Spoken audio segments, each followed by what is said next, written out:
Bonjour chers amis, mon nom est Jacqueline Falardeau, pasteur ici à l'église Le Centre, pasteur associé. Donc dernièrement j'ai été avec Sherwood Global, qui est Parole partagée mondialement, les Gédéons anciennement, et c'est toujours les Gédéons dans le monde entier.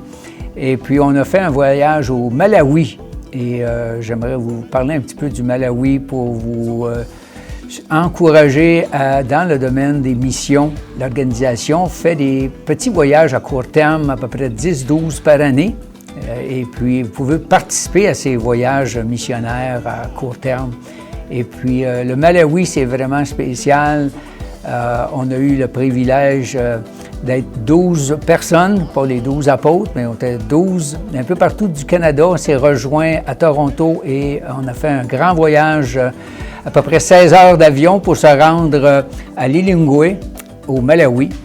Et finalement, on a rencontré des gens là-bas qui avaient préparé le terrain pour nous un peu d'avance. Et puis, on était vraiment bien traités, on était vraiment bien accueillis. Et on a visité plusieurs endroits dans les quelques jours qu'on était là-bas. On a visité un camp de réfugiés, je vais vous en parler un petit peu tantôt, des hôpitaux, des écoles, des églises, on a été même dans un poste de police, on a été aussi dans une prison de femmes, et je vais vous en parler un petit peu tantôt. Donc, tout ça dans le même voyage, et c'était vraiment quelque chose qui m'a ouvert les yeux sur le monde, si vous voulez, en besoin, surtout le camp de réfugiés, donc j'aimerais vous en parler un petit peu. Camp de réfugiés, il y a 62 000 personnes à ce camp de réfugiés, et puis des gens qui se sont réfugiés de plusieurs pays alentours où il y avait de la guerre dans le passé, ou des fois il y a de la guerre présentement, et se réfugient dans ce camp-là. Et c'est comme une grosse ville, si vous voulez, mais il n'y a pas de belles maisons là, c'est toutes des maisons en piètre état, faites en briques la plupart du temps, parce que le bois, ils s'en servent pour faire la nourriture. Et le Malawi a donné cette place-là, si vous voulez, cet endroit-là pour eux, pour se réfugier. Et il y a plusieurs organismes communautaires qui travaillent là-bas, des organismes internationaux aussi, qui aident à nourrir les gens. Puis, juste pour vous dire, le salaire le revenu moyen d'un homme là-bas, c'est 27,50 $ par mois. On donne 5 $ par enfant par mois pour qu'il puisse se nourrir. 5 $ par mois, je n'ai pas dit par semaine, par mois. Et ça touche vraiment. Nous, on a été dans une église là-bas, et puis on a été dans une école aussi chrétienne, une école internationale. Et il y a des enfants qui reçoivent l'éducation, là, et quand ils peuvent se le permettre, parce qu'il y en a beaucoup qui ne peuvent pas se le permettre.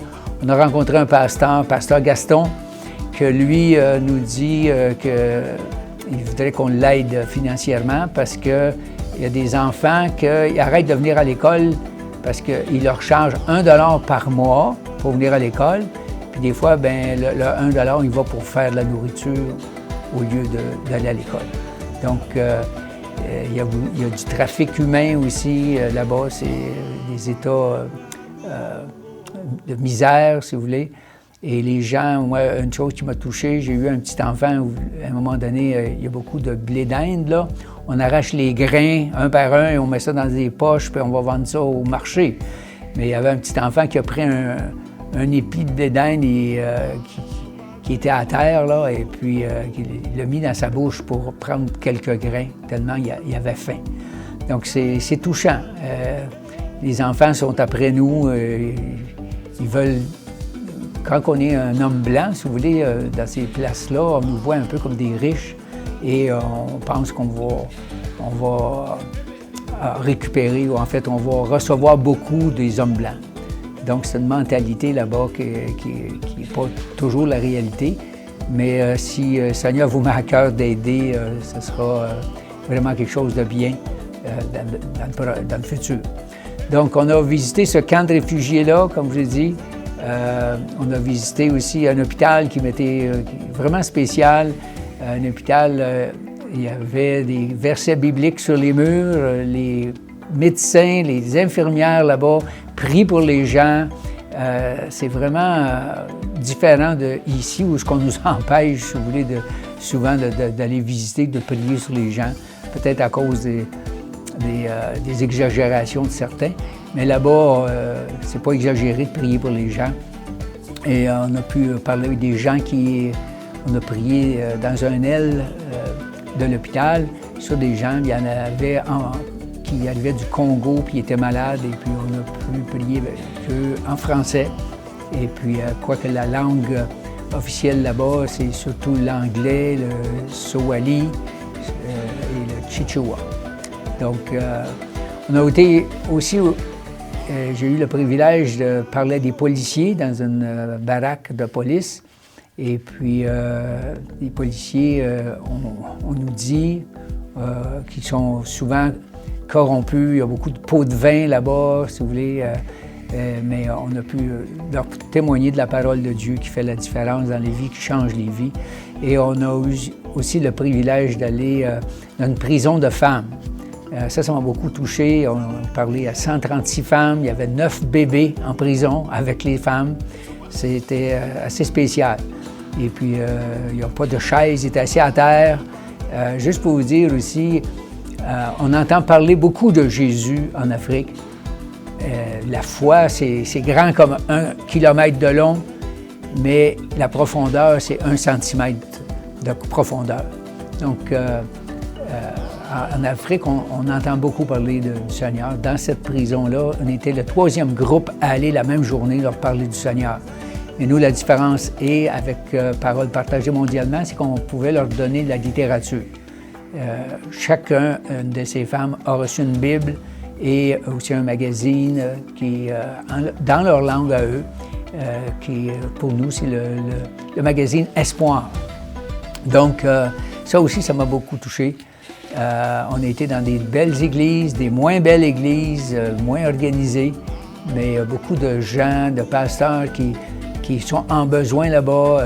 Lorsqu'on est revenu, il y a plusieurs pasteurs qui m'écrivent et puis qui demandent de l'aide. Donc, juste pour vous dire que le champ missionnaire est très grand et il y a peu d'ouvriers.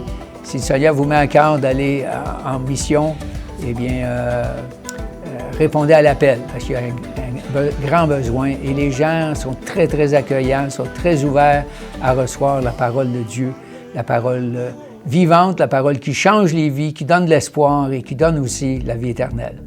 Donc, merci à tous pour votre écoute et puis que Dieu vous bénisse abondamment.